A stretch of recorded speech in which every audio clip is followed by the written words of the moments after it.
नमस्कार विद्यार्थी मित्रांनो. रोज या महत्त्वाकांक्षी प्रकल्पात आपलं हार्दिक स्वागत आहे. मागच्या व्हिडिओ लेक्चरमध्ये आपण प्रकरण 3 भारतीय समाजातील विविधता आणि एकता या तिसऱ्या प्रकरणातील उपघटक विविधतेत एकता याचा अभ्यास केला होता.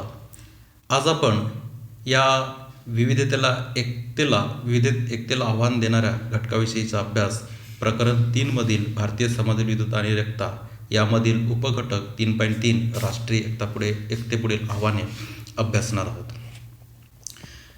विद्यार्थी मित्रांनो, आपल्या भारत देशामध्ये अनेक प्रकारची विविधता आहे आणि त्या विविधतेत कशा प्रकारची एकता आहे याचा आपण अभ्यास केलेला आहे. परंतु त्या एकतेला सुद्धा अनेक अडचणी आहेत, अनेक आव्हाने आहेत. ते काय आहेत त्याचा अभ्यास आज आपण करणार. भारतात राष्ट्रीय एकात्मता अबाधित ठेवण्यासाठी सर्वांनी प्रयत्न करणे गरजेचे आहे. धर्मात विविधता असली तरी सर्व धर्मांना समान मानणारा, त्यांच्या प्रथा, मानवी मूल्ये, परंपरा इत्यादींना समान महत्त्व देणारा हा अखंड भारत आहे. भारतात विविधतेत एकता आहे. यातून अनेक सामाजिक गट निर्माण झाले आहेत. असे अनेक सामाजिक गट निर्माण झाले असले तरी विविधतेत एकतेचे जगावेगळे उदाहरण म्हणून अभ्यासक भारताकडे पाहतात. भारतातील समुदाय, वंश, वर्ग, भाषा आणि उपसंस्कृती यावर आधारित विविधतेमुळे राष्ट्रीय एकता साध्य करणे आव्हानात्मक ठरत आहे. अनेक घटक राष्ट्रीय एकात्मतेत अडथळे ठरत आहेत. त्यातील काही घटकांचा आज आपण अभ्यास करणार आहोत.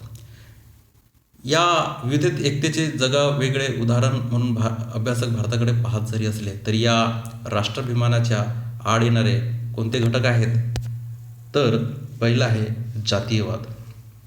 आता जातीयवाद म्हणजे काय असा प्रश्न आपल्याला पडला असेल. जातीयवाद म्हणजे काय, तर देशाऐवजी जातीप्रती निष्ठा बाळगणे होय. जातीयवाद हा देशाच्या राष्ट्रीय एकात्मतेस बाधक ठरत आहे. आपण बघितलेलं आहे की जातीयवाद म्हणजे देशाऐवजी जातीप्रती आत्यंतिक निष्ठा बाळगणे. आधुनिक भारतात संसाधने व सत्ता संपादनासाठी अनेक राजकीय पक्षांनी जातीचा पुरेपूर वापर केलेला आहे.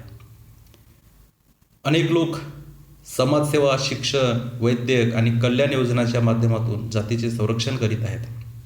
जाती, पंथ आणि संस्कृतीच्या आधारे देशात फूट पाडण्याचा प्रयत्न केला जात आहे. जातीय अत्याचार केले जात आहेत.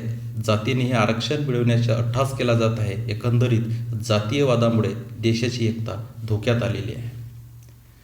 देशाची जातीच्या संदर्भात प्रथमतः विचार करतात आणि यामुळे अनेक समस्या निर्माण होऊन समाजातील सुसंवाद खंडित होऊ शकतो. अशा जातीय निष्ठेला राजकारणाची जोड जर मिळाली तर परिस्थिती अधिकच गंभीर होऊन बसते. अशा परिस्थितीत राष्ट्रीय एकतेची समस्या गंभीर रूप धारण करते. दुसरं आव्हान जे आहे तो आहे संप्रदायवाद. आता संप्रदायवाद म्हणजे काय, तर संप्रदायवाद म्हणजे धर्म आधारित राष्ट्रप्रेम होय. म्हणजेच राष्ट्रापेक्षा धर्माप्रती आत्यंतिक निष्ठा बाळगणे म्हणजेच संप्रदायवाद असं आपण म्हणू शकतो. आपला हेतू साध्य करून घेण्यासाठी स्वधर्माचा वापर करून संघर्षाची स्थिती निर्माण केली जात आहे. संप्रदायवाद म्हणजे स्वतःच्या धर्मावरील असलेली आत्यंतिक निष्ठा होय. सांप्रदायिक हिंसा, त्यात जाळपोळ, सार्वजनिक मालमत्तेची नासधूस, दंगली होत असल्याने समाजात तीव्र शत्रुत्व निर्माण होते. तसेच विविध धार्मिक समुदायातील सदस्यांमध्ये कटुता निर्माण होते. देशाचे आर्थिक नुकसान होते. यामुळे देशाच्या आर्थिक स्थितीवर व उत्पादनावर परिणाम होतो. राजकारणी आपल्या हितांसाठी याचा पुरेपूर गैरवापर करून घेतात. एखादा धर्म दुसऱ्या धर्माच्या विरुद्ध आहे असे चित्र रंगविले जाते. यामुळे देशात विघटन, परस्पराबद्दल अविश्वास निर्माण होतो. धार्मिक मूलतत्ववादामुळे देशात दहशतवादी कृत्य घडू शकतात. भीतीचे वातावरण लोकांमध्ये निर्माण होते. इतके धर्म जिथे एकत्र नांदतात असा भारत हा जगातील आपला एकमेव देश आहे. आपल्या समाजशास्त्राच्या भाषेत बोलायचे झाल्यास सांप्रदायिक संघर्षणामुळे संघर्षामुळे समाजात तीव्र शत्रुत्व निर्माण होते. विविध धार्मिक समुदायातील सदस्यांमध्ये कटुता आणि द्वेष निर्माण होतो. आर्थिकदृष्ट्या बोलायचे झाल्यास सांप्रदायिक संघर्षामुळे आर्थिक वृद्धी आणि विकासाची गती मंदावते. राजकीयदृष्ट्या बोलायचे झाल्यास सांप्रदायिक संघर्षामुळे लोकशाही क्षीण होते. धार्मिक मूलतत्ववादामुळे देशात दहशतवादी कृत्ये घडू शकतात. यामुळे लोकांमध्ये भीतीचे वातावरण निर्माण होते आणि अशा प्रकारे आपल्या राष्ट्रीय एकात्मतेस बाधा पोहोचत असतो. त्यानंतरचा घटक आहे प्रादेशिकतावाद. आता प्रादेशिकतावाद म्हणजे काय? तर प्रादेशिकतावाद म्हणजे देशाऐवजी प्रदेशाप्रती असलेली आत्यंतिक निष्ठा होय. प्रादेशिक अस्मिता ही कायमच राष्ट्रीय एकात्मतेच्या वर्गात आढळलेली आहे. प्रादेशिकतावाद म्हणजे देशाऐवजी आपल्या प्रदेशावर आत्यंतिक निष्ठा बाळगणे होय. भारतात प्रादेशिकतावाद प्रामुख्याने संस्कृती, धर्म, भाषा यावर आधारलेला दिसतो.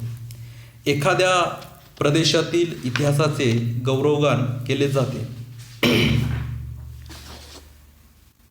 त्यातून समान सांस्कृतिक वारसा दुर्लक्षित केला जातोय. यात आपल्या राज्याचा आर्थिक विकास व्हावा ही इच्छा असते. राजकीय पक्ष राष्ट्रीय प्रश्नांपेक्षा स्थानिक किंवा प्रादेशिक विषयांमध्ये जास्त रस घेतात. यातून राज्याच्या हक्कासाठी प्रादेशिक चळवळी निर्माण होतात. प्रदेशनिष्ठतेमुळे वेगळ्या प्रदेशाची मागणी केली जाते.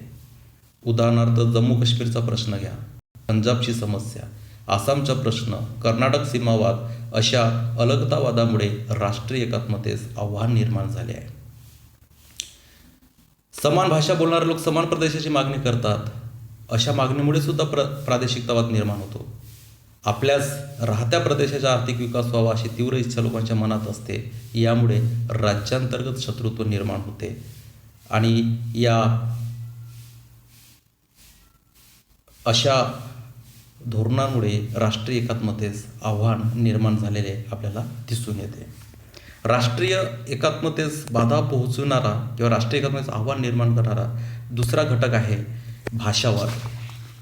आता भाषावाद म्हणजे काय याची व्याख्या मला वाटते आता तुम्हाला करता येत असेल. भाषावाद म्हणजे काय? अगदी बरोबर. भाषावाद म्हणजे स्वतःच्या भाषेबद्दलची अतिरेकी निष्ठा होय. जेव्हा भाषेवरून लोकांमध्ये संघर्ष निर्माण होतो तेव्हा त्याला भाषावाद असे संबोधले जाते.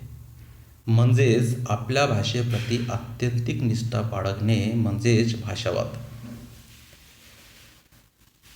देशात प्रत्येक राज्यात एक प्रमुख प्रादेशिक भाषा व त्याशिवाय इतर प्रादेशिक भाषा व बोलीभाषा बोलणारे लोक आहेत. हे गट भाषिक अल्पसंख्याक म्हणून सुद्धा ओळखले जातात. उदाहरणार्थ महाराष्ट्रात मराठी प्रादेशिक भाषा आहे, सोबतच त्याच्या अनेक बोलीभाषा आहेत. याखेरीज तिथे गुजराती, पंजाबी, तामिळ, कन्नड इत्यादी भाषा बोलणारे लोक आहेत. सर्व प्रदेशांना आपल्या भाषेचा अभिमान आहे. यात जर भाषा हिताला बाधा निर्माण होत आहे किंवा आपल्या कल्याणाकडे दुर्लक्ष होत आहे अशी भावना भाषिक अल्पसंख्याकांच्या मनात निर्माण झाल्यास ती देशाच्या एकतेला बाधक आहे. आज भाषावादाने गंभीर व तीव्र रूप धारण केले आहे. भाषिक संघर्ष आजही कायम आहे. हिंदी ही राष्ट्रभाषा आहे, पण देशभरातून तिला आजही मान्यता नाही.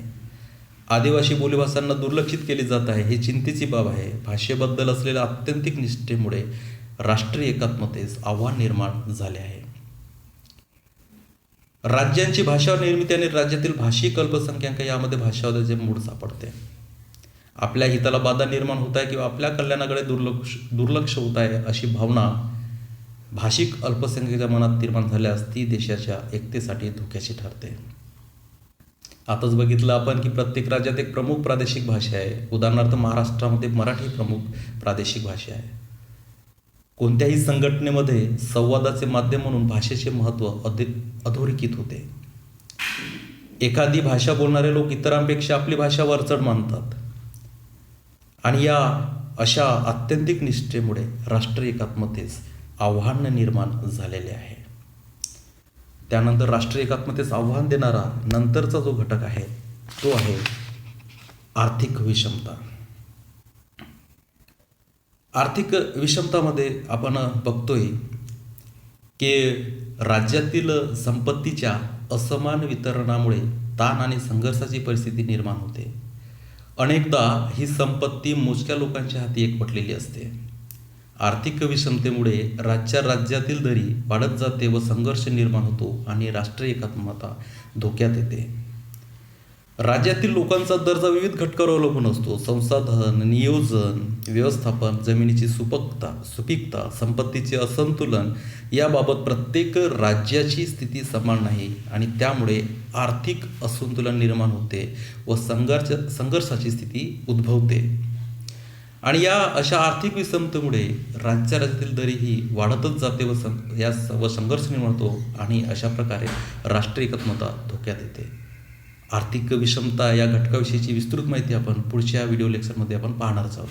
अशा पद्धतीने विद्यार्थी मित्रांनो हे सर्व घटक राष्ट्रीय एकात्मतेस बाधा पोहोचवतात किंवा राष्ट्रीय एकात्मतेस आव्हान निर्माण करतात. अपेक्षा करतो की आजचा व्हिडिओ लेक्चर तुम्हाला समजलेला असेल. धन्यवाद.